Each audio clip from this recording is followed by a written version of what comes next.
y el agradecimiento a todos los presentes.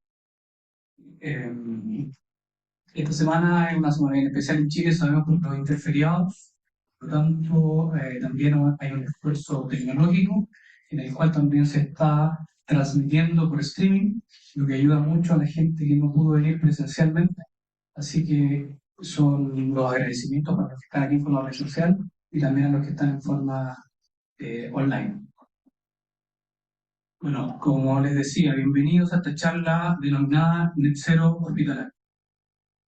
Este importante y emocionante tema es una muestra más de los alcances que tiene ASHRAE en el mundo. Esto no se trata solamente de cómo climatizamos nuestros espacios, no se trata solamente de cómo usamos la refrigeración a nuestro favor en el uso cotidiano, industrial, alimentario, y tampoco queda exento el rubro hospitalario. Se trata de qué forma podemos ayudar a construir un mundo más limpio y saludable para nuestras familias y quienes vendrán después de nosotros.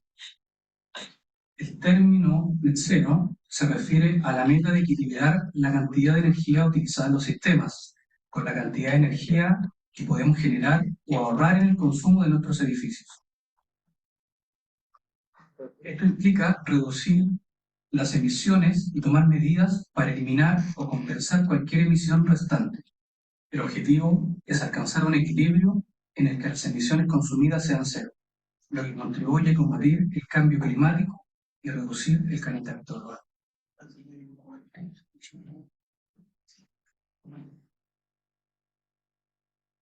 A conclusión, voy a mencionarles las características de nuestro relator central, que es Frank Mills. Muchas gracias por estar con nosotros. Y quiero dar a conocer varias de las cosas que él ha desarrollado. No es tan breve, pero quisiera decírselo para que también ustedes vean que nuestra visita se ha dedicado realmente toda su vida a este rubro. Él es miembro de ASHRAE y presidente y propietario de su compañía Frank Mills Consulting, que se especializa en el diseño, gestión, supervisión, construcción y operación de proyectos de ingeniería de servicios de construcción, incluidos educación, atención médica, hospitales, investigación industrial de procesos, comercial, minorista, informático y datos, centros comerciales, incluidos centros urbanos, residenciales, viviendas, hoteles y edificios de apartamentos. Estos proyectos ofrecen características de bajo consumo energético e incluyen varios edificios ejemplares con cero emisiones de carbono. Los planes también incluyen sistemas de energía urbana, de generación que dan servicio a numerosos edificios. El señor Mills ha trabajado estrechamente con el Building Research Establishment en el Reino Unido y con ASHRAE TC 2.8 de la sostenibilidad como representante internacional del comité para crear nuevos sistemas de calificación y diseño ambiental que ayuden a los desarrolladores y sus diseñadores a lograr bajas emisiones de carbono y proyectos amigables con el medio ambiente. Fue pionero en el nuevo sistema de calificación ambiental de comunidades BREEAM para desarrollo en fases a gran escala, utilizando Media City Salford, Reino Unido. Como estudio piloto para el trabajo desarrolló detrás de este nuevo esquema. Cuando era presidente de la región general de ASHRAE, el señor Mills participó activamente en la planificación de la reunión y conferencia del Consejo Regional del capítulo del 2009 en Kuwait. Allí también organizó una sesión sobre ciudades sostenibles y con bajas emisiones de carbono y presentó el proyecto de estudio de caso Media City en Reino Unido. También es el presentador de los cursos de ASHRAE Learning Institute sobre ventilación natural y edificios de energía cero.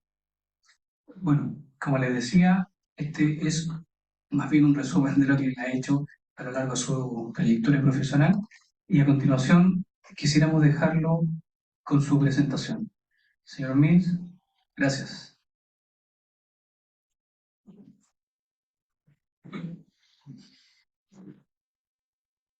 Podríamos dar un aplauso para él.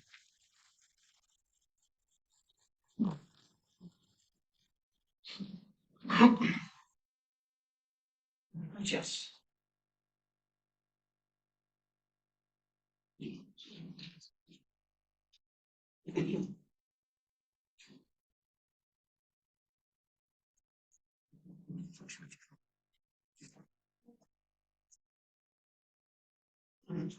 The first slide, okay. Yeah, my name's Frank, Frank Mills from England. I'm going to speak in English, I'm afraid that's what I do. And I want to talk about net zero hospitals today. I'm actually DL, as you know. I'm a member of ASHRAE's Healthcare Committee, TC 9.6, which covers healthcare in ASHRAE, all ASHRAE regions around the world. And also Standard 170, which is healthcare ventilation, which is one of the interesting things we need to deal with in order to control infection, as well as making our hospitals comfortable. I was a member of the ASHRAE COVID task force, which developed quite a lot of good information during the COVID pandemic. So, I'll start already.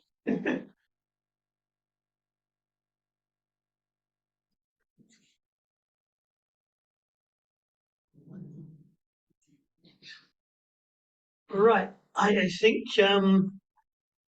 it's obviously Spanish to help you.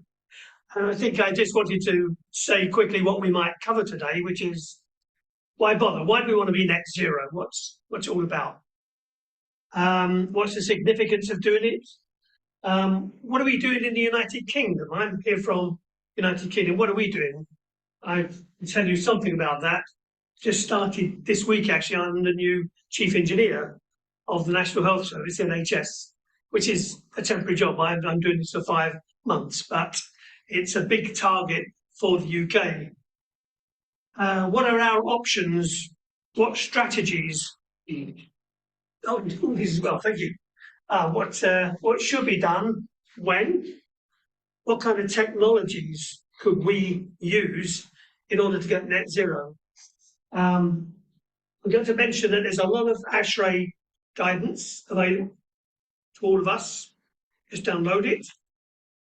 And what kind of targets are we going to set? I think the first thing to realise is that next slide. In the health service, our healthcare professionals, doctors, surgeons, nurses, these people are there to make us better, to give us good health.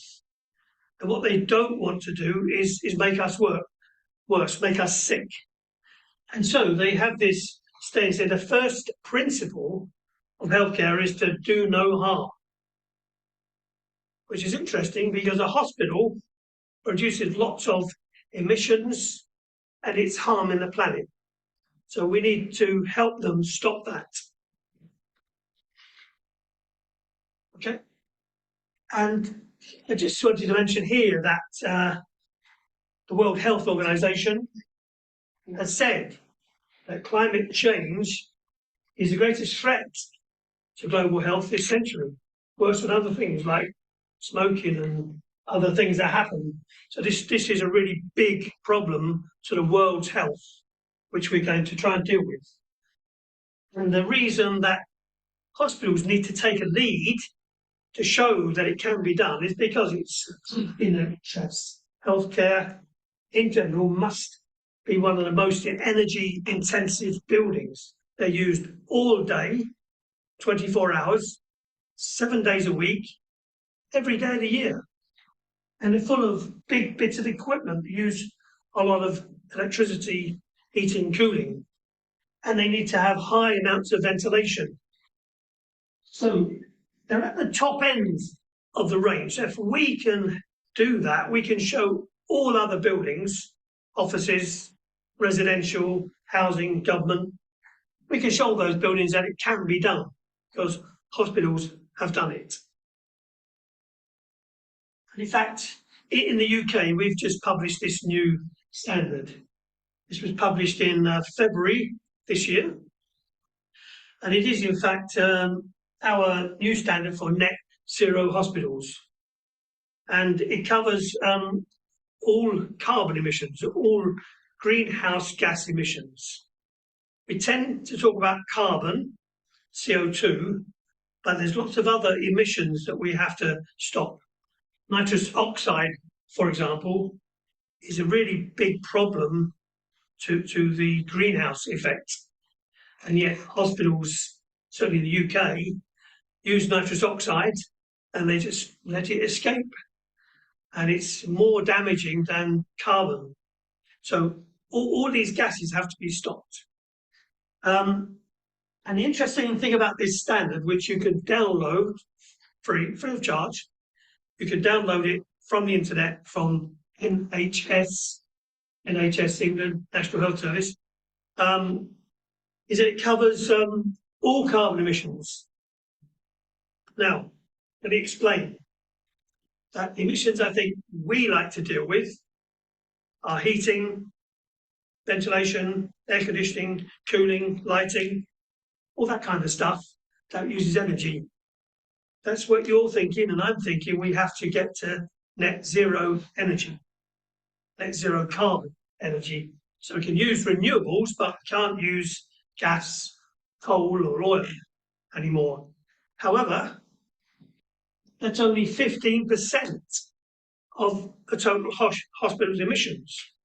There's all this other stuff here, which we call part of the carbon footprint, essentially embedded carbon, which they also want to make net zero as well. So this is a really big challenge. So the UK National Health Service wants to be net zero total carbon. And they want to do that by 2050, 2050. But this bit here, on the operational front, they want that to be zero by 2030, which is 6 years away. So a challenge, a big challenge. And this is for all the hospitals we have in the UK, all of our hospitals. They're pretty bad, but the challenge is to get those to be zero in 6 years' time. So can it be done? And then to get this other carbon to zero. So you can download this, and when you do, there's some tools and sheets to explain how do you calculate it, that kind of thing, which have been put there by the NHS for hospitals to use, but we could use it as well. I'm not going to go into this in any detail on this side, the embedded carbon. It's something that's never really interested me because I work on construction. When you're on construction, you talk about design, you're picking materials, and you're looking at energy consumption. Afterwards, somebody else runs it, looks at embedded carbon. But if you want to be total zero carbon to save the planet, you need to look at these things. And these are all to do with the procurement chain. So if a hospital buys some stuff, might buy it from China, might buy it from England. But they both have different carbon footprints. They want those to be zero. The people who work there have a carbon footprint. They get on the transport, on a bus, a car, train. They want that to be zero. Ideally, everybody should live over the road or around the corner. But okay, a lot of our transport systems now could be net zero with renewable energy, but that's why that is, there's still another 25 years to go on that, is because we have to work hard to get those things to net zero. But that's the target, and you'll see that in the document. This is being done at a time when we have a lot of challenges anyway in health. We have financial problems with the pandemic, cost us a lot of money. And hospitals have got big waiting lists now because they got behind. So got big waiting lists of patients to see. We've also got increasing healthcare demands because we're all getting older, we're living longer, which is good. But of course, it demands more health because we're going to be here as long as we can. And we need a health service for us and old people generally. There's new laws coming out, new government targets, because heat and energy saving strategies to meet, and sustainability. That's a broader concept, but sustainability as well.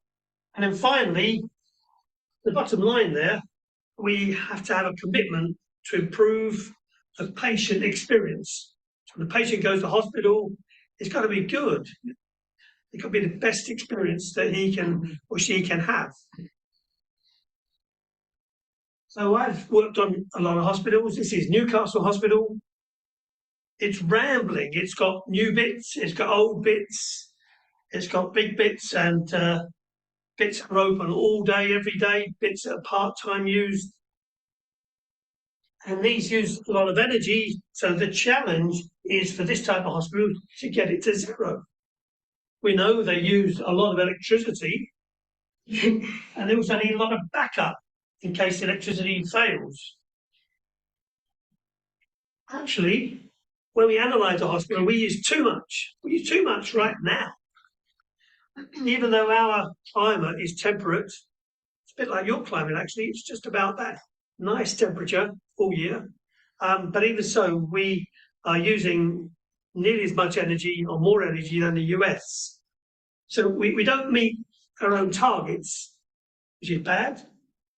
And we're, as I say, we're nearly up to the US level. If you look at this chart here, these are English hospitals here, blue and red. And you'll see the US average is here. And a lot of our hospitals are higher than the US, which is crazy. They have a very hot summer, a very cold winter. So they should be high anyway. By the way, ASHRAE has targets to be net zero. So this is one hospital I worked on in Romford, in England. Half of the hospital is naturally ventilated. That's our policy for ward areas, to open a window. It's probably not a good idea. We might change that. We can open windows to keep wards ventilated. In this design, we had to build a new hospital and reduce the energy to a half. And we had controls and so on. And we did do that. I was the energy consultant. Another team designed the mechanical and electrical systems. When I did my energy model, I said that they had these 4 big gas boilers in the scheme, and I said I didn't think we needed them all. I didn't think we needed any, because in a computer model, it said to me the hospital is too hot. In summer it's too hot, and in winter it's too hot. Why? Because the walls are well built, insulated. The building's well sealed, it doesn't leak, it's not drafty. And inside the hospital, everybody's producing heat. People, equipment, lights. We have too much heat. So why have we got 4 big boilers, a big gas supply, which costs a lot of money? Anyway, I was told, forget that, just do the energy model, which I did. And I worked out the figure, the number, which was 58 gigajoules. And I agreed that with the health trust and the contractor. And then after the hospital was finished, I went back for 3 years to make sure that the hospital didn't exceed the target, which it didn't. So that's good. That's good. The hospital is running properly. And I did say, how are you getting on with these big boilers? And they said to me, the hospital said to me, the trouble, we only use 1 boiler, we don't use 4, we only use 1, but because we have to wind it down, it goes out. And a big boiler like that, if you get to 10%, it goes out. So I thought, well, you know, the numbers are right. We have these computer programming models. If we're knowledgeable engineers and we know what we're doing, our figures are right. And we need this new innovative approach where we look at detailed analyses and then we take a decision from that. So this hospital has installed 4 boilers and a gas supply that it doesn't need. So straight away, that would be zero carbon heating, zero carbon hot water.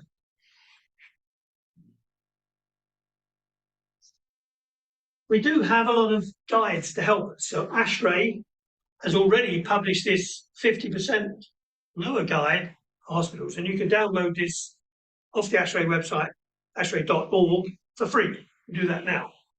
But now we're also working on a net zero guide, and that will be published next year. I think hospitals can certainly be net zero. I think the fact they're big is not an issue. The long hours of usage can be a benefit because we have all of this heating and other energy inside, which we can pick up and collect and use. We also need on-site, so we could generate through whatever means, combined heat and power, and use that as our backup if the grid goes down. So that is also another way of giving us net zero carbon electricity, heating, and of course cooling. This is an example of a big building that's net zero in America. It's an office block in La Jolla, near San Diego. It's the largest net zero building in the United States. And it uses biogas and on-site fuel cells. So it looks like a normal office block. And it's achieved net zero by picking up gas, methane gas from a landfill and wastewater plant, bring that to site where it uses generators to convert that to electricity, heating, and through an absorption chiller, cooling, trigeneration. This example of a big building, could be a hospital, but it's an office block that can do that. This is another example. I'm showing you this because I'm actually not keen on the architecture, but it's the Bullitt Center in Seattle. It's quite a famous building, and the Bullitt Center is an environmental organization, so they wanted to be net zero because they're environmental. It's been open a while, and it's energy and carbon neutral. It's 5 stories high, and you can see this very large roof, which, as you guessed, is a big solar panel collector. So they basically worked out how much renewable energy they needed to put on the roof, and then put it on the roof of the building, even though it is way bigger than the building. That's their choice of design. And this is a view on the roof. You can see the solar panels, and that's Seattle in the background. There's some figures here. It's a 242 kilowatt array. This also uses other low carbon technologies, ground source energy, radiant cooling, and so on. The other issue in the UK is that we're very wasteful with our ventilation. Our code, which is HTM03, which you can also download, by the way, asks for full fresh air. So the air comes in, it goes through filters, fans, heating coils, cooling coils, and then it gets delivered into the space in the building. And then when we're finished with it, we extract it all and throw it away. We don't recirculate any of that heating or cooling. And in an operating theatre, the air change rate could be 30. For a treatment room, it's 10. These are big numbers. It's a lot of energy we're wasting. We could recirculate that air. If we recirculate it, we need to clean it. In the US, standard 170, you would recirculate up to 80% of your air. In the UK, can't do it. We need to change that. And in fact, I changed it at Newcastle because I did the new ventilation system for the cancer unit. I'm sorry. So you're talking about any room around the building itself, the hospital, or surgical rooms, for example? These are all surgical rooms. I think the covers. HTM03 only covers clinical spaces. Not surgical. And surgical, yeah. And surgical. And anything medical. So this would be over 50% of the floor area of the building. Over 50%. But that's the English code. That's HTM. You can receive it. I understood that in the United States you could recirculate, In the United States, but you can't recirculate in the surgical areas. yeah, you can recirculate in all areas in the United That's States. new. Yeah, it's in standard 170. Okay. And you do have to clean the air. You have to release it.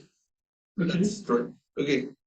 There's another issue. I'm glad you raised that because in both those standards, we don't actually cover the rooms which are non-clinical. So you think of reception desk and you think of the cafeteria, restaurant, office space. These are not covered. But operation rooms. So your operations are, yeah. Yeah, just the surgical room, the operation. Yeah. Not UCS or something. Yeah. So that we do need to change our code to cover the whole hospital. Yeah. You know, because we treat these spaces like they're not a hospital. Just like here, I believe, just like in Chile. But in the United States, they do recirculate for operating. That's what I understand. Yes, they do. I didn't know. Okay. La norma chilena hace que sea renovación total. Sí, renovación total. Pero él explica que en Estados Unidos pueden recircular el aire, donde aquí solamente, al igual que ellos, se renueva. Lo que pasa es que la renovación viene, esa norma viene de Estados Unidos, partiendo por la construcción que hizo.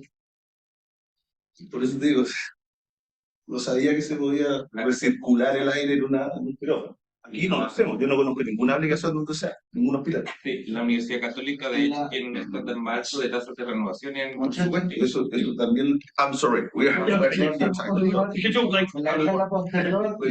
código debo comentar. Yeah, we'll talk later. But what I want to say today is I worked on Newcastle on the new cancer hospital, which had 10 cancer treatment rooms like this, and it had MRI scanner rooms and so on. These rooms have very thick concrete walls with lead lining. The air change rate wasn't high enough. It had to be 10, it was only 4. And the contractor had used fan coils. So I upgraded it using an in-room ventilation system.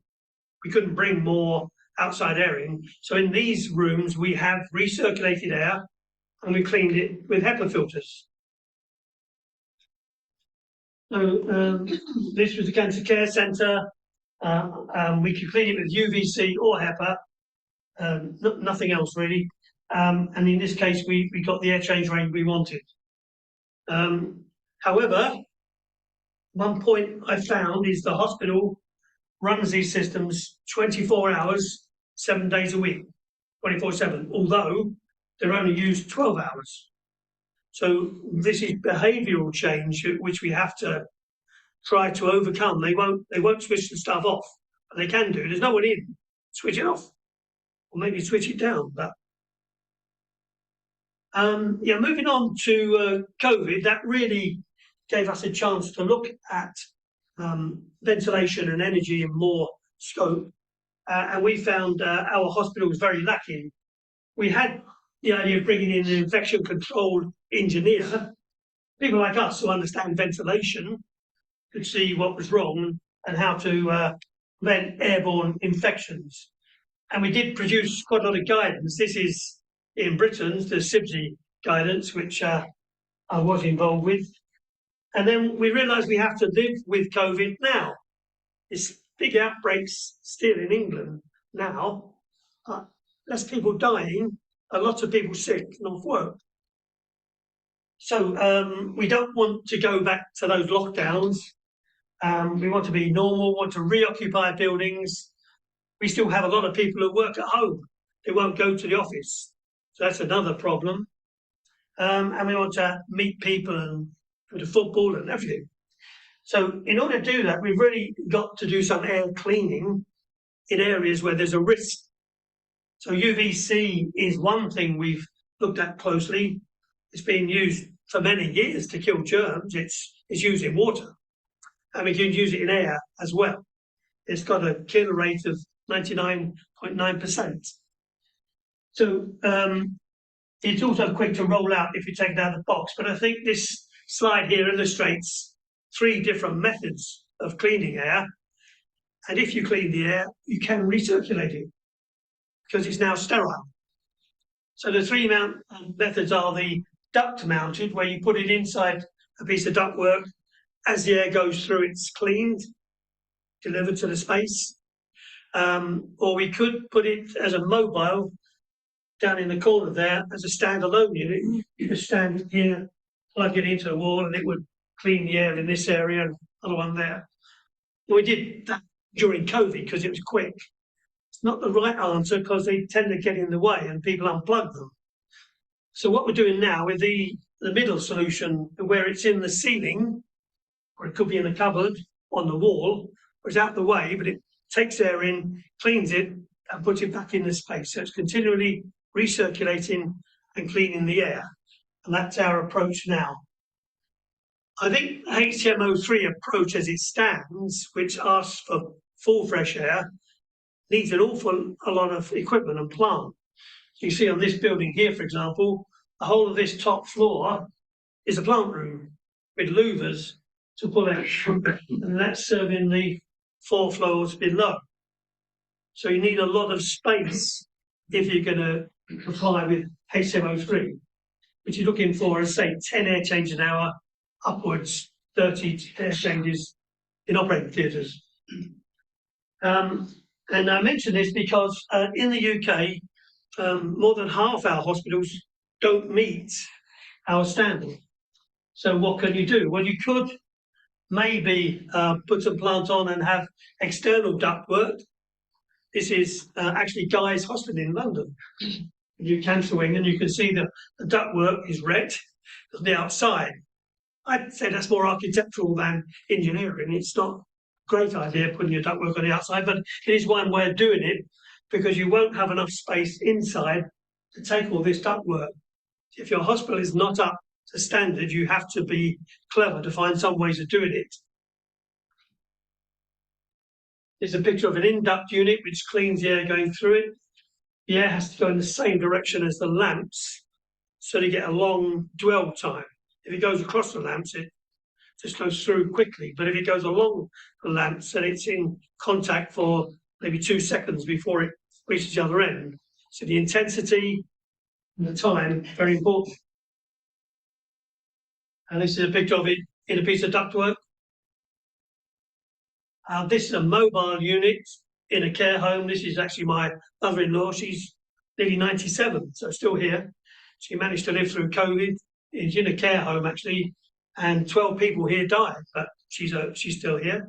But maybe it's because this unit was cleaning her room. And then this is the new ceiling type units we're looking at. We can just slot them in like a light fitting, plug them in, and then they rotate and clean the air in the room. It's about diluting. And the internal principle, working principle of that unit, which is it? Sorry. Yeah, this one is a long unit, two No, but times. it uses UV lights. Oh, UV. These are UV. Yeah. Could use HEPA. I'll let you decide which is best. But with HEPA, you have a continual maintenance problem to take the filter out and put another one in. Expensive. HEPAs also have a strong air resistance, so you have a more power to use. Whereas with a lamp, it's really just the air passing across the lamp. And the lamps have a life of maybe 2 years. So then you'd replace the lamps.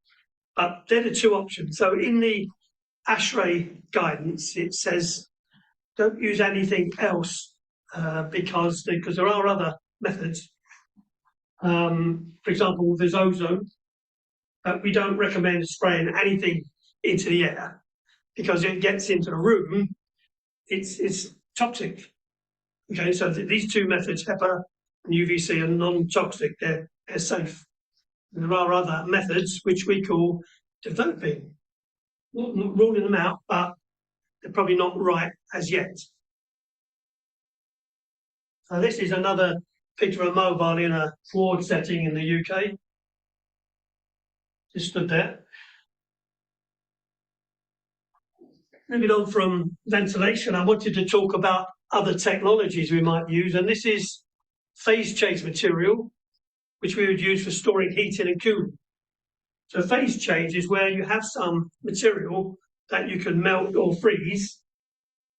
If it's frozen and you melt it, you have to put heat in.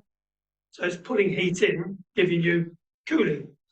If it's actually already melted and you want to freeze it, you've got to put cooling in to bring it back to ice. So we can use this latent heat in order to hold energy for ourselves over a period of time. So using heat pumps or recovery chillers, we could freeze or unfreeze latent heat in these vessels. So this is a big cylinder here. This man's opened the door, and inside we have all of these spheres, and in these is a phase change material. So I've used them typically at 6 degrees centigrade for cooling. So it holds a lot of cooling at 6, and I've used it at 50 degrees centigrade for heating. I've not got any more on that here, but it's an interesting idea. Maybe in discussion we can see if anyone's tried it. Renewable energy geothermal, this very quickly illustrates the methods. We've got an extraction well where we take water from the ground, we use that and then we put it back in over here. We don't put it back in the same space because it's got to connect with an underground reservoir or river. We could have our own pond or water feature. We could put them in the ground, or we could have boreholes dropping down like a grid. And we could even use energy piles. I just want to say as a word of warning, there's only one company I know that does that. It's Skanska, they have their name there.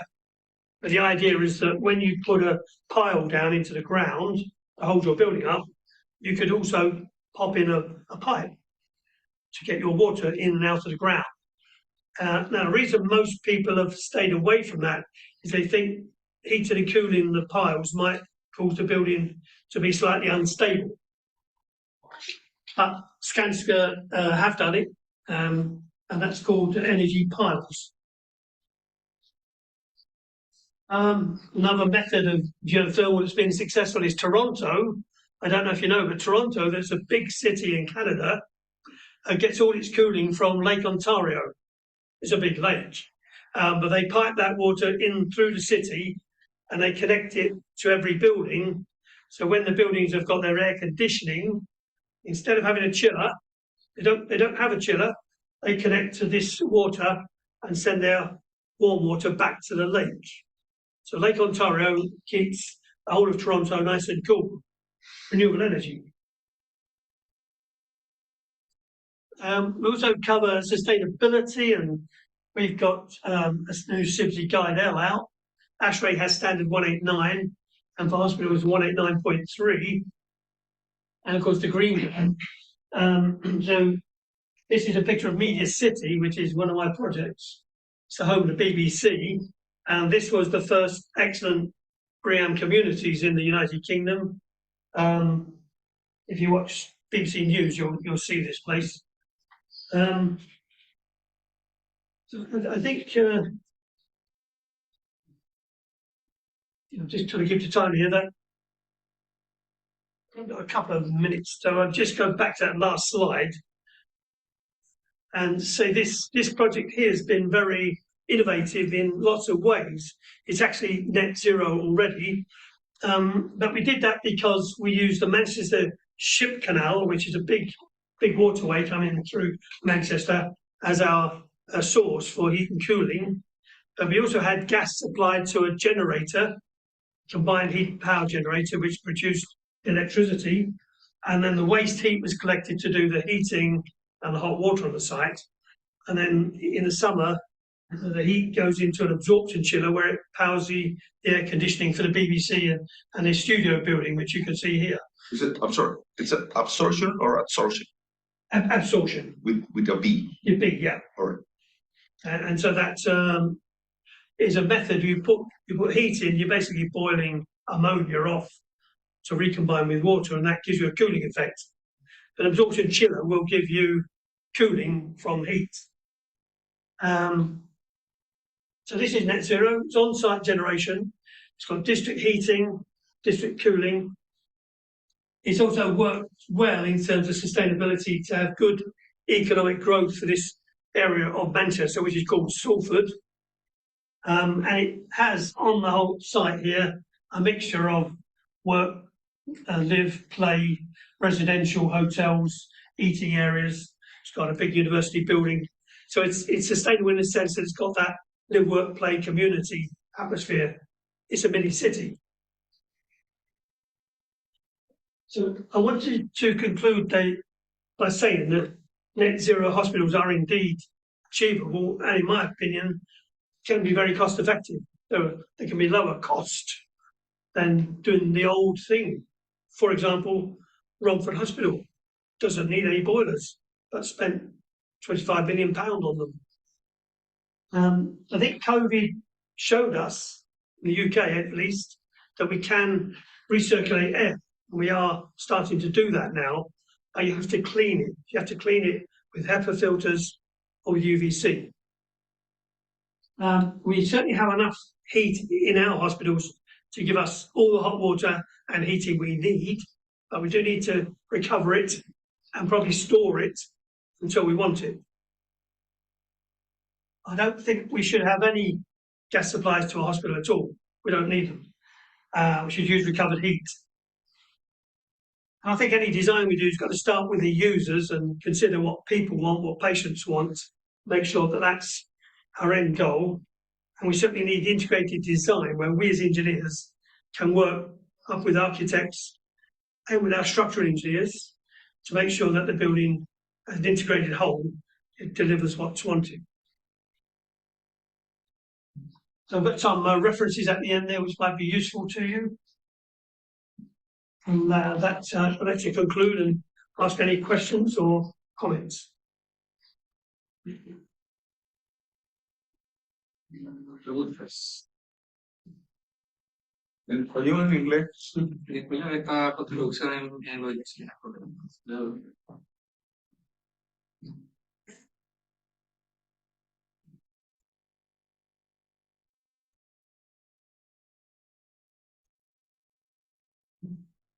Se refiere al ex cero, pero solamente al tema de ya cuando el edificio ya está funcionando, de la operación. Porque en el next zero, ya partiendo de la construcción, lo veo bien difícil. Hang on, look at my translation. How do you get the translation?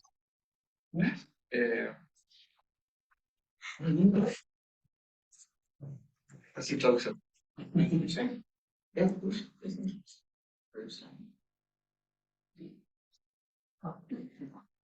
Yes. Yeah.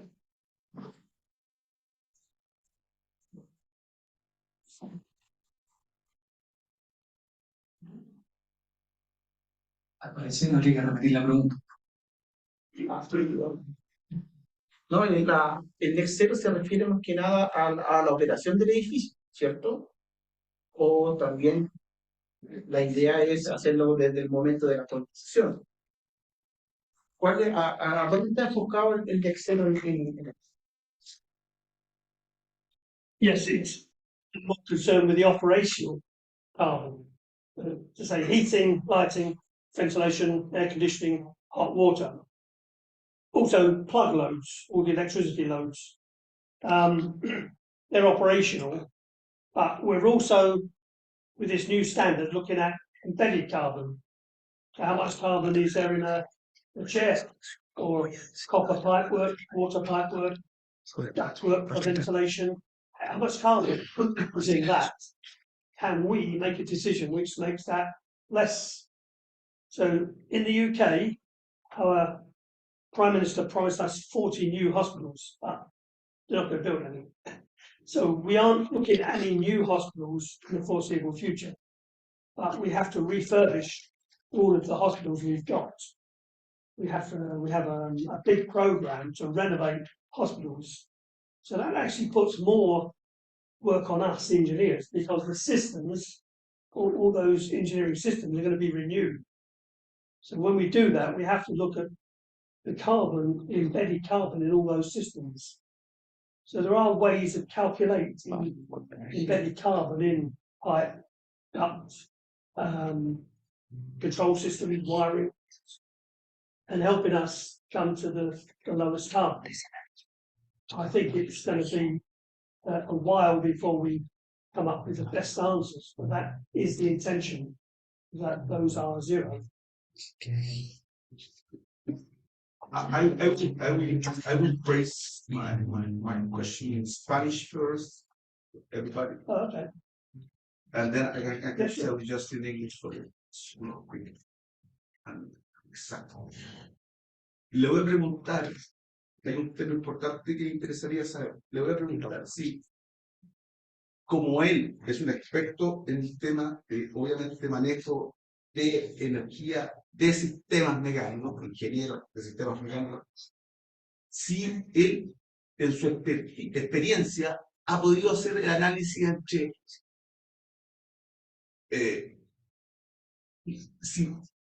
¿qué pesa más? Si la eficiencia de los equipos que se vayan obteniendo, entre comillas, en el tiempo, los equipos son más eficientes, y el diseño, respecto al uso de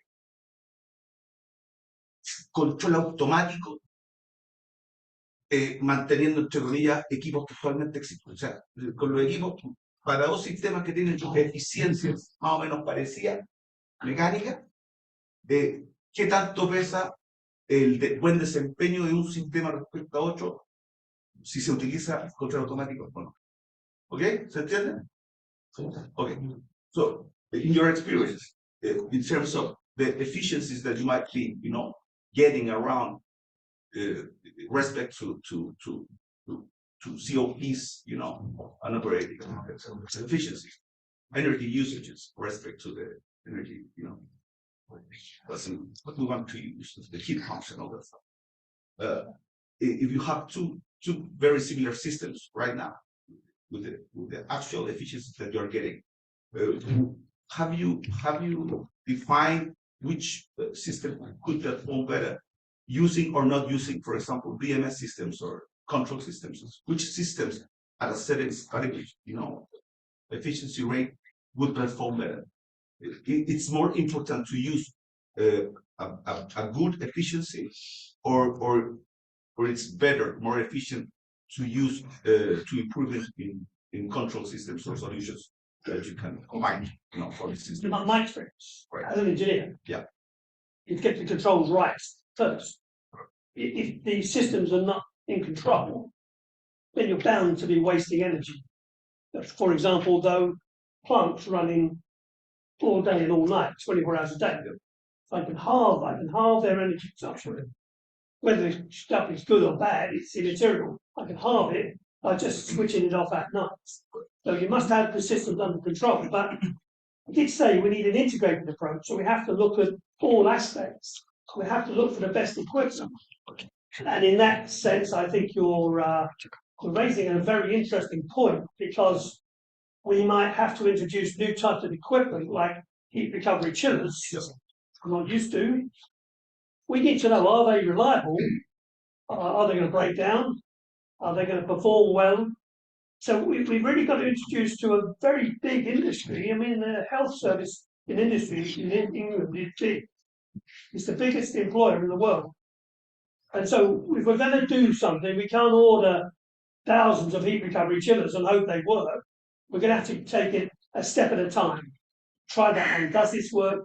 Has it got operational problems? But we have to take the industry with us. So this is what ASHRAE is about. It's wanting us to be good designers, making the right choices, but it wants good technicians to install it properly. It has to be commissioned. If it's not commissioned, it's set up right, then it won't work anyway. And even then, you've got a life, 20, 25 years of life, where someone has to make sure that equipment works every day efficiently and effectively. Otherwise, all those fantastic choices we made at the beginning, wasted time. So control solutions are a must if you want to achieve good efficiencies regarding the type or level of technology that you implement in your solution. Yeah. That's right. Like, actually, I think this is a trick question, you see. Yeah.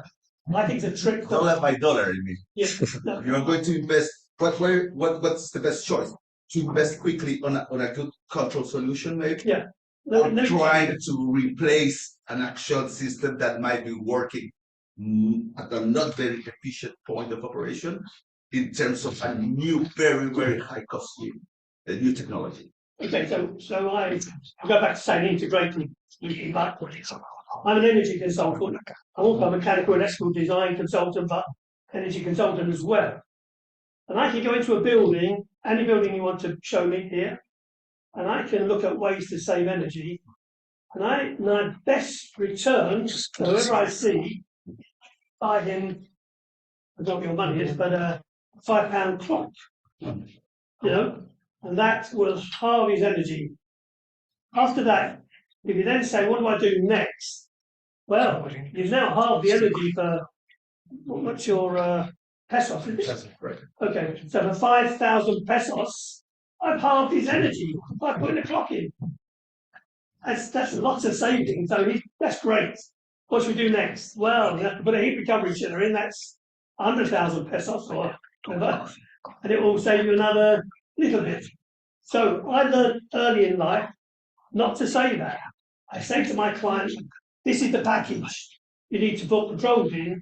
You need to have a better heat recovery chiller. You need to get the pumps to be variable speed pumps. You need better efficiency emitters. So you look at the whole package and say, if you do this, all these things work properly, you will save enough money to pay for whatever you do in, say, 4 years. Now, say 4 years, because that's good payback.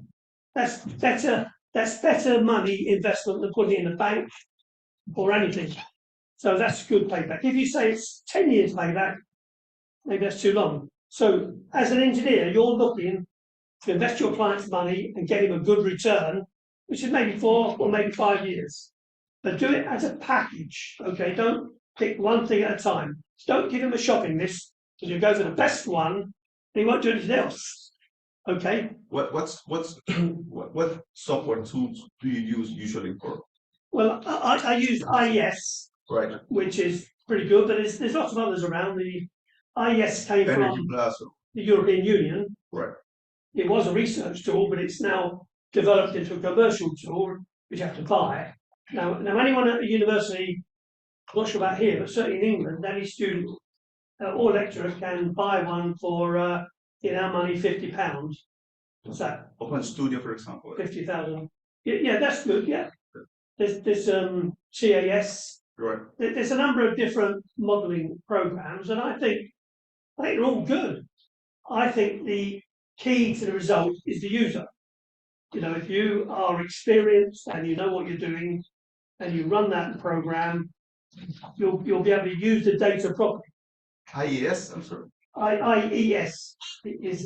IES came from the European Union's research tool on passive solar design, and then with a company called, I think it's called ACOM. ACOM helped develop it into a commercial tool. It's now very good because we used to have to put building in by drawing it into a program. Now you can just let CAD in, get your CAD software, slip it into the program. You can slip other stuff in, and the computer will use all these things and give you the energy figure. It'll also, it's got CFD programs you can link to it. So if you're looking at ventilation, look at your operating theatre, you can look at how the air flows. Or if you're looking at natural ventilation, which I've done a lot. I'm sorry, is I as in India? Yeah. E as in Spain? No, as in Spain. Yeah. España. No. E is in Yes. España. Explorer. E is in And España. S like a Superman, right? S as in salt. IES. S. Right. Yeah, good. They're big in the United States now. Their software is available widely. And I understand if someone's really interested, contact me, because I'll contact a person in England, Scotland. It comes from Scotland actually, but they deliberately allowed the university students to buy a copy very, very cheaply for their studies. They think that when the student leaves and goes to work, he'll be telling his employer that this is a good tool. Then the employer buys the proper version, which costs more money. But certainly in England, all the students I talk to got a cold by yes. Sometimes they use it for work. Consumer they do. But the idea is to get us as designers used to using these tools so that we can give the architects better information on their building fabric. We understand airflows better. We can also use this to show clients the effect of using, as you say, this solution or that solution, how much energy you can save by doing this and that. It will compare the fan coils, the ducted systems, or VAV, chilled beams. It will do a comparison for you. Whole alternatives of systems, different systems for the same. Yeah. Whatever you put in, yeah. Sure. But another question, sorry. Well, in the UK, do you have experience, or what is your experience with the pathogenic detection systems? I mean, airborne pathogenic detection systems or tools or solutions for that? I don't think there are. That's my one answer. I don't think we can measure pathogens in the air, not automatically. So the way I've done it is to use a Petri dish, and we leave it here. We take actually the technology that I know of uses that solution. The small sample thing, you know, with the Petri, small the Petri, you know, it's a cultivating media, right? Where anything that gets stuck over there, you know, and there's a, you know, there are laser scattering, you know, systems that detects the microbial growth and all that stuff, and then it shows around, you know, proportional data to the at the moment that will take you to that colony. Yeah, it take you 2 days to get an answer back. You send that to a lab. No. It works. Okay. Yeah, it works over the web just on time. Okay, so I'm not seeing. Well, you need a couple of hours, of course, for them to reproduce or pot take a drink, something like that in between them, and go growing. So we're a bit cynical there. I think we're close to that. I haven't seen it, but I'd be interested to have the details, because if we've got that, it's fantastic. So, do you think if you think that if you find that solution is, you know, around and available, it could be a good thing to offer around? It would tell us now, oh, this room has a lot of pathogens in it already. We don't know because we're not measuring it. But if we were able to measure it, that would be brilliant. So I think that everybody over here is an engineer that's gonna, you know, be doing something in hospitals, in healthcare, and clinical facilities, and all that stuff. So if you say that that's a good solution for us to use, it's a great solution. But go try and encourage us to look around and I don't know of any that work. Yeah. So if you look at ASHRAE standard 241, which you have to buy, I'm afraid, but ASHRAE 2 is about building readiness, and it's basically saying if you're in a building and there's a threat of infection, then you need to do certain things. It doesn't tell you the point you made that you need to measure when the risk's coming. For one, 241. Sorry, 241. ASHRAE standard 241. The idea, and I think it's a good standard, is we get aware that there's an infection coming our way, and then we start to take measures to stop it impacting on people. You know, by putting more air in or doing more air cleaning or whatever we can do quickly. And at the moment, we can't measure it. We can't measure the air in this room. In the UK, during COVID, they measured CO2 levels, carbon dioxide levels. Now, that was a way of saying there's a lot of people who's all breathing out, but maybe nobody had COVID, or maybe one person had COVID, or maybe everybody had COVID, but you didn't know. There's no way of measuring what's in the air. But I'll follow up what you said, because if that's, I know people are working on that, and when we have that, it'd be brilliant for us. In my LinkedIn, I got a couple of links to yes, some guys we're working with. I provide something, my email there. Something similar to that. Yeah. So you send it to my email. Sure. Okay. It's a good idea. Yeah. It's going to come. Yeah. It will come.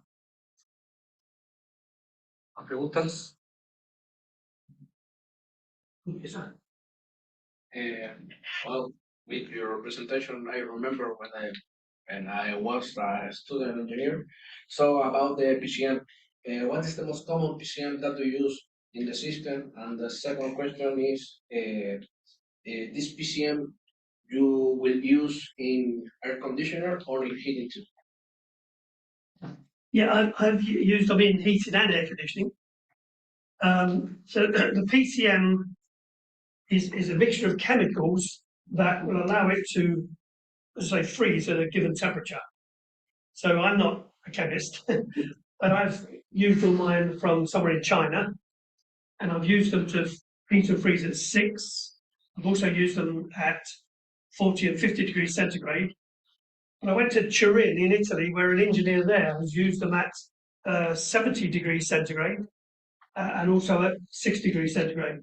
This is the melting temperature, 60? It's so this on the cooling side, and this other stuff's on the other side. So these are different systems, of course. Got cooling system here with PCM in, phase change material, and then his heating system over here, he wanted to run it hotter, so we had phase change at 70 degrees C.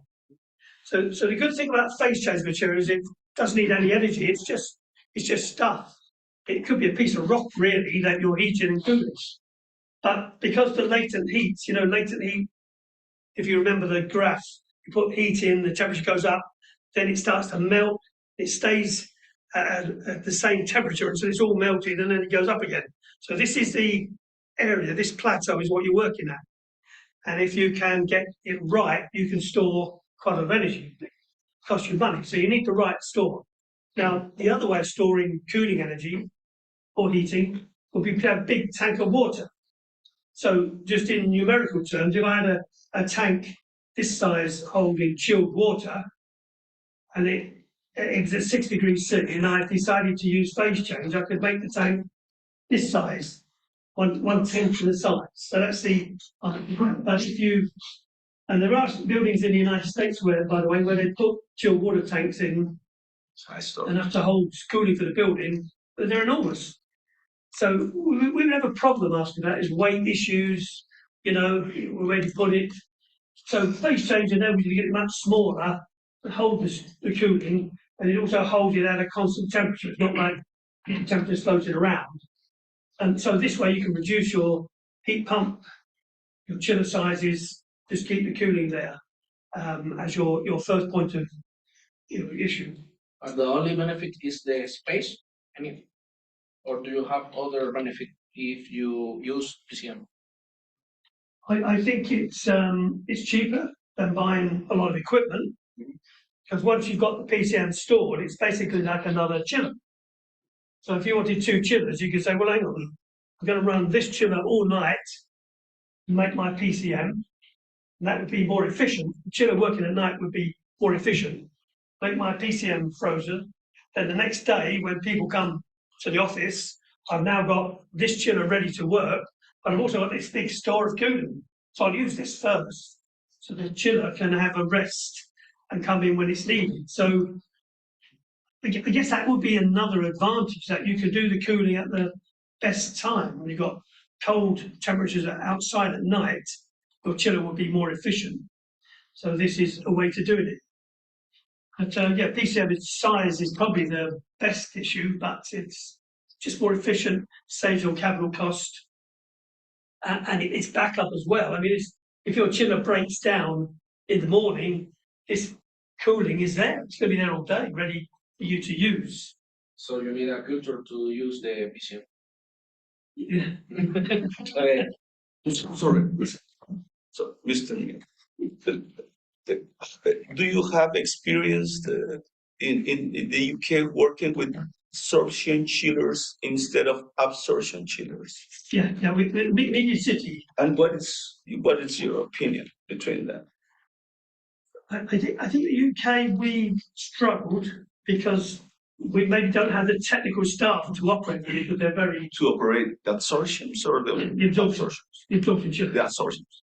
Yeah, because they're rare. They're rare. Do you manage some brand of it?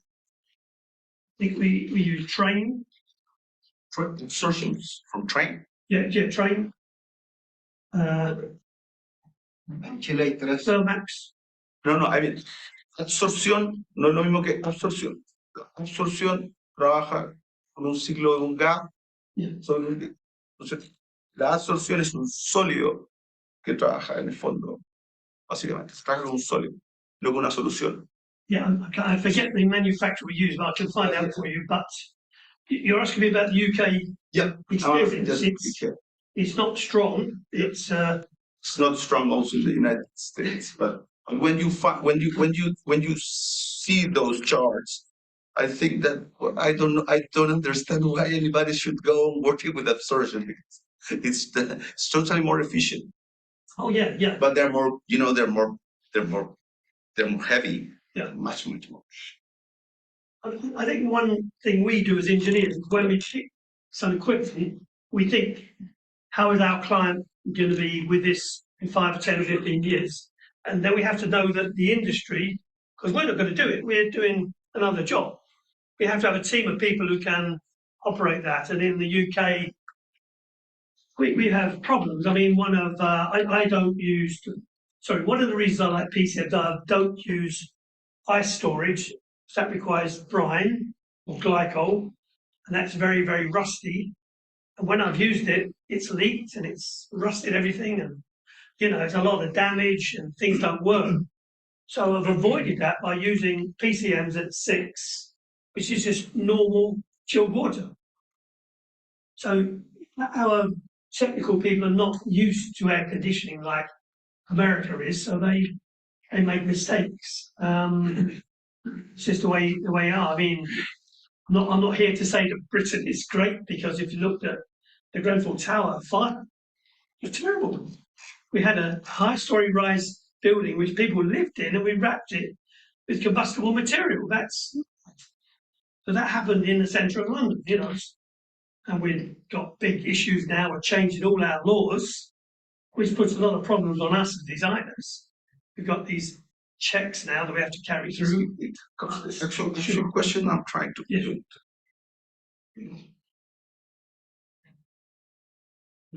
on the table is that La última pregunta.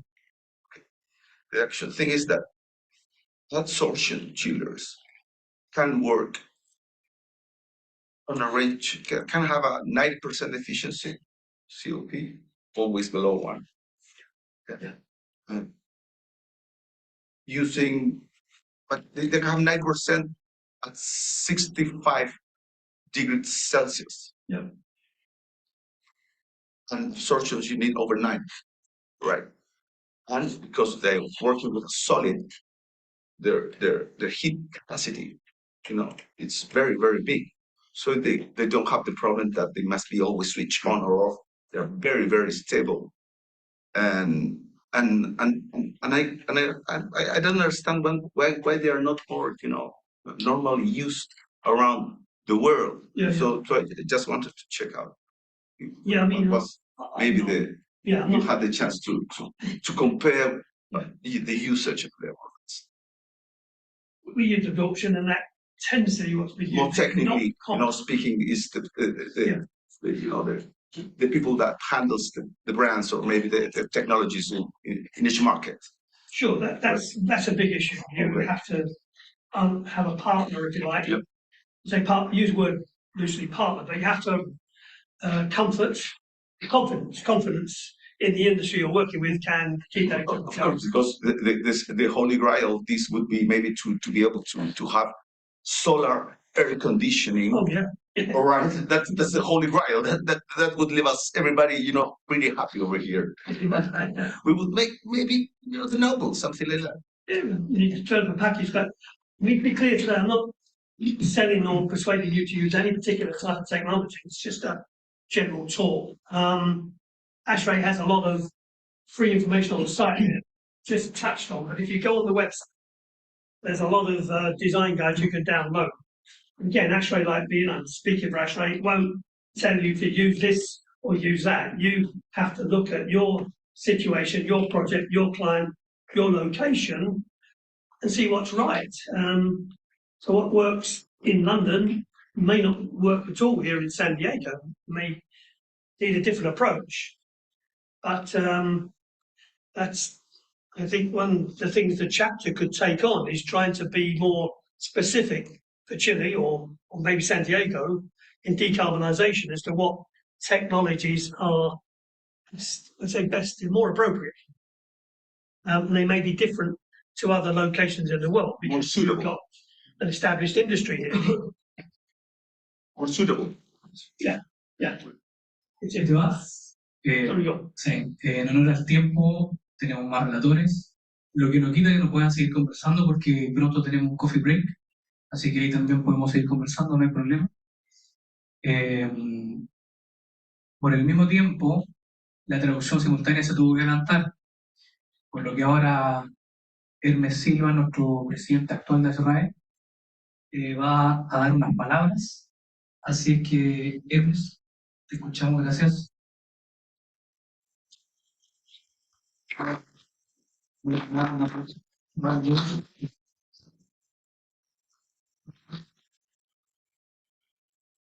Primera vez en Chile, así que bienvenido.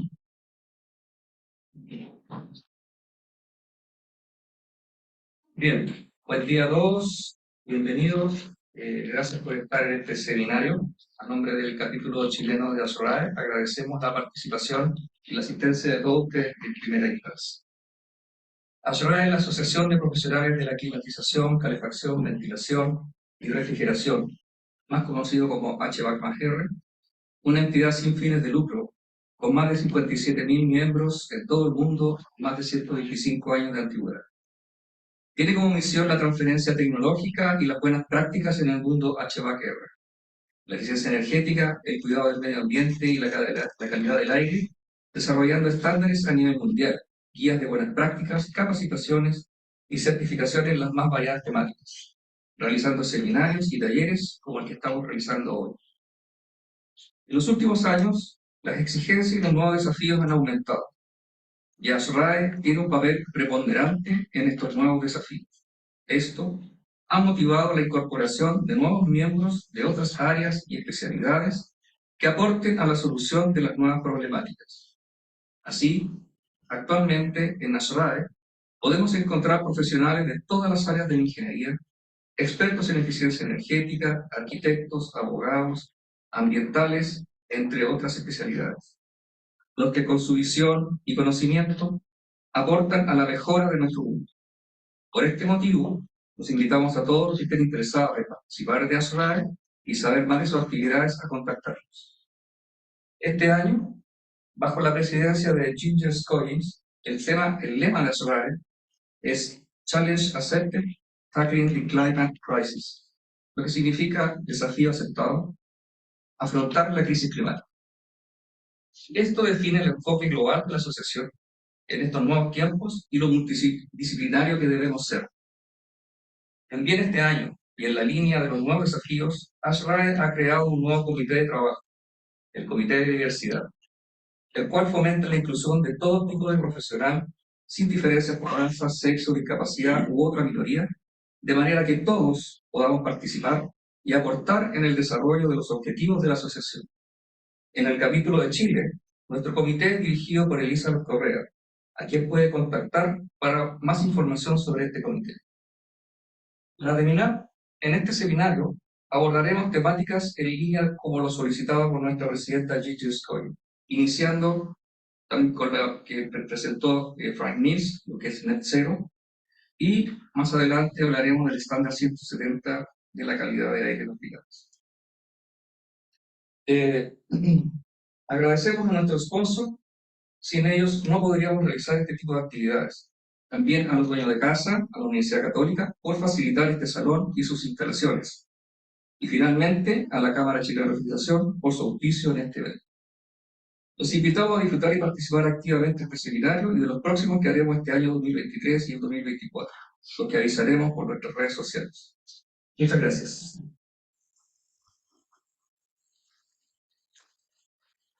Gracias, Hermes, por tus palabras. Como Hermes decía, a continuación del coffee vamos a tener una charla bastante interesante que tiene relación con la calidad de aire interior en los hospitales, el estándar 170 de ASHRAE. Así es que eso viene después del coffee break. Ahora tenemos 20 minutos Están todos invitados, así que nos vemos afuera. Una vez adicional, se le entregó esta hojita, es para evaluar la charla de Frank, por favor, la llenan después y la entregan a cualquiera de las personas de ASHRAE, por favor.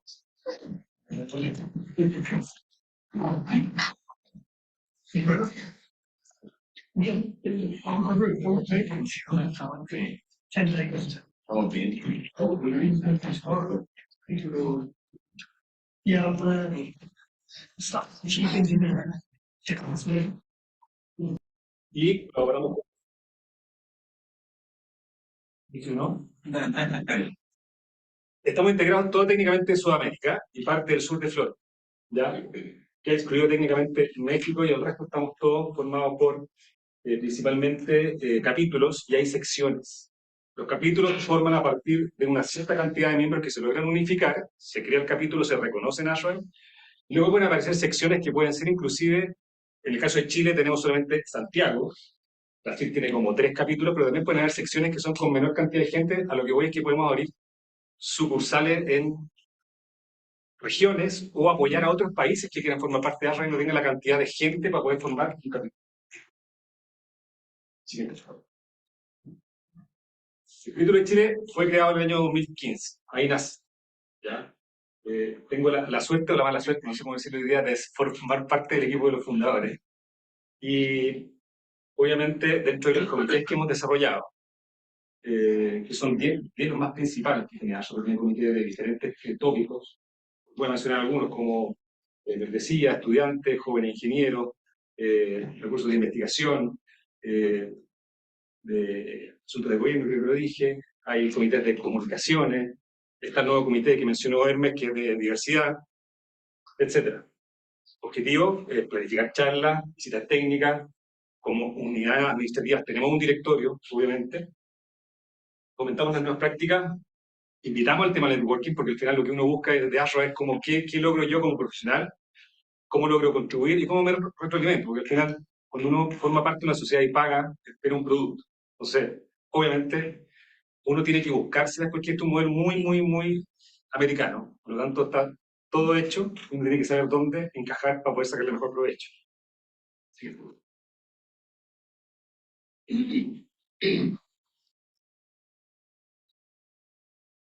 El camino no ha sido fácil, ¿ya? Una asociación sin fines de lucro, que ASHRAE, nunca es fácil llevar. Todos quieren resultados inmediatos y todos estamos ávidos de transmitir información, pero sin recursos y equipos sólidos, las buenas ideas, bueno. Entonces, ¿a dónde va esto? Un poco. El equipo de trabajo, claramente, se mueve a través de sponsors o algunas charlas técnicas que sean pagadas. Levantamos recursos y hacemos un trabajo en equipo. Los que participan en los comités tienen muchos derechos a un tema súper escalable, o sea, legislaciones que forman parte de los comités como miembros, porque en fondo tienen derecho a voz, voto, derecho a conocimiento, derechos a viajes para poder tener entrenamiento. Es ir conociendo la asociación como estructura. De rebote viene toda la información técnica de ingeniería que uno puede adquirir, es obvio, pero obviamente cuando se forma parte del comité, uno empieza a predicar ya no en el desierto, sino que con cosas concretas. Esa es un poco la invitación. Y no ha sido fácil, porque uno parte y hay muchos desertores, hay muchos temas, hay mucha ansiedad también, espera mucha gente que haya muchas charlas, que haya un buen producto, como todo esto lo hacemos ad honorem, es complejo de repente llevar a cabo que la cosa esté levantada todo el rato, es simple, hay motivación, normal, hay otros que tienen más ímpetu, otros que no, entonces en el fondo el trabajo colaborativo nunca es fácil en una asociación sin fines de lucro. Entender ASHRAE como asociación fue lo que más nos costó entender, básicamente. ASHRAE ya uno busca papers, standards, etc. Pero si se va para el lado de entenderlo como asociación para poder moverlo como estructura y ser realmente el canal o el puente de transferencia tecnológica de Estados Unidos hacia nuestro país, tuvimos que entender muchas cosas. Estructuras de comité, entender objetivos de la casa matriz, encontrar reales beneficios, encontrar el verdadero apoyo de la casa matriz. Lo importante es participar en las conferencias regionales de este capítulo. Lo importante es tener entrenamiento, la tecnología y el apoyo al networking de la región. Es decir, toda la región u otros capítulos de otras regiones siempre trabajamos de manera súper colaborativa. O sea, estamos todos en la misma con la intención de colaborar, de aportar, de entender cómo podemos mejorar. Desde el 2015 hasta la fecha, han pasado muchas cosas, ha pasado mucha gente, ¿cierto? Se ríe aquí Luis. Entonces me estaba celebrando y si tú no ganaste. Hemos estado en algunos comités, hemos tenido muchas actividades con estudiantes, hemos tenido un sinfín de charlas, etc. Nuestro logro hasta este 2023 es participación activa en normativas nacionales. Hemos logrado tener una mesa de trabajo interesante con el INN, donde se ha hecho homologación de estándares de ASHRAE hacia normativa chilena, principalmente en calidad del aire. Trabajo colaborativo con la Cámara Chilena de Registración, que comenzamos ya este año como algo formal, lo cual es muy interesante, de trabajo en equipo. Creación de nuevas ramas de estudiantes, incluye hoy día un liceo técnico. Aquí en la Universidad Católica tenemos un branch, pero dentro de las cosas importantes es que un liceo técnico de aplicación y climatización hoy día tiene un branch, y eso es muy importante. Esa rama estudiantil es muy potente y hay mucha ilusión desde los estudiantes. En verdad también es muy bien reconocida como un logro de Estados Unidos hacia nosotros que estamos promoviendo a las nuevas generaciones. Recibimos premios internacionales, Technology Awards, a nivel regional y mundial, desde nuestro Comité de Transferencia Tecnológica. Hemos recibido premios y reconocimiento en la región. Este año recibimos, en una conferencia regional, premios importantes de reconocimiento de actividades. Años atrás íbamos a las conferencias regionales y nos sentábamos en la mesa de atrás a mirar cómo todos se aplaudían, nosotros sufríamos. Pero entendimos cómo funciona ASHRAE como asociación. ¿Y alguno de los premios?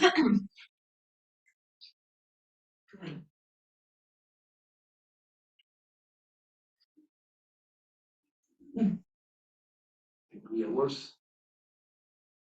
Bueno, nuestras metas: aumentar el equipo de colaboradores, aumento de sponsors y patrocinios para potenciar nuestras actividades, fomentar los lineamientos de la asociación y transferir información técnica oportuna por todo el país. Eso es lo más interesante, descentralizar. La idea es que podamos un poco promover esto con Inter. Apoyar liceos técnicos y universidades, participar más activamente en la región 12. Consolidarnos como una fuente de transferencia tecnológica directa desde la casa de matriz nuestro país. Este es el equipo que hoy día conforma ASHRAE, los diferentes comités, los diferentes líderes, los diferentes chairs de cada comité, y hacia abajo hay un equipo de trabajo que en el fondo nos apoya de la misma manera incondicional y que esperamos que el próximo año los que están atrás ahora estén en esa foto. Y entre las cosas interesantes, pudimos rescatar nuestra página web, que estuvo dormida un buen rato, así que pueden meterse en nuestra página web, pueden hacer consultas en la página web, pueden informarse y preguntarnos lo que ustedes necesiten. Muchas gracias. Bye.